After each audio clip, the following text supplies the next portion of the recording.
চাকরি নামটা কই থেকে আসছে জানেন? চাকরি নামটা আসছে ব্রিটিশদের কাছ থেকে। চাকরি নামক শব্দটা আমাদের ঘাড়ে চাপিয়ে দিছে তারা তাদের স্বার্থ হাসিল করার জন্য।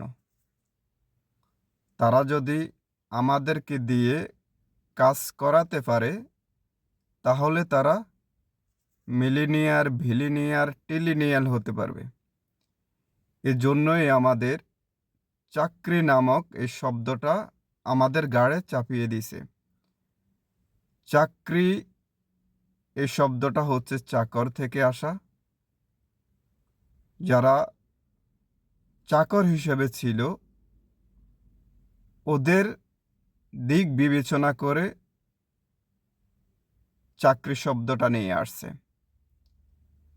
বেশিরভাগ ব্রিটিশ এবং আরবিয়ান, ইউরোপিয়ান ওরা দেখবেন ব্যবসা করে।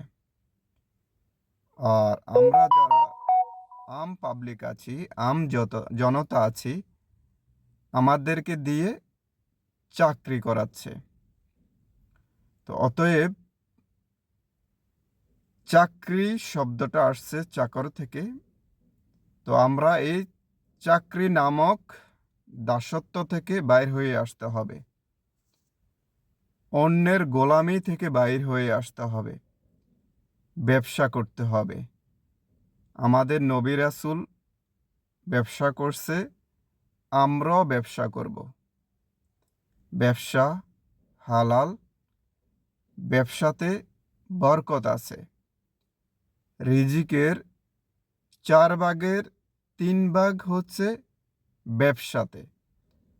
অতএব ব্যবসা করতে হবে, ব্যবসায়ী হতে হবে, উদ্যোক্তা হতে হবে। আপনি যদি ব্যবসা করেন, ব্যবসাতে বরকত আছে, ব্যবসাতে রিজিক আছে। আপনি যদি উদ্যোক্তা হন, আপনি সফল হবেন, 10 জনকে সফল করতে পারবেন। 10 জনের কর্মসংস্থান তৈরি করে দিতে পারবেন। অতএব ব্যবসা করতে হবে ব্রো, ব্যবসা করতে হবে। যদি সফল হতে চান, ব্যবসা করেন। যদি চাহিদা মেটাতে চান, চাকরি করেন। যদি স্বপ্ন বাস্তবায়ন করতে চান, তাহলে ব্যবসা করেন। ব্যবসাতে বরকত আছে, ব্যবসা হালাল। আমাদের নবী রাসূল ব্যবসা করে জীবন জীবিকা চালিয়েছে। অতএব ব্যবসা করতে হবে। ব্যবসা করো ব্রো, ব্যবসা করো।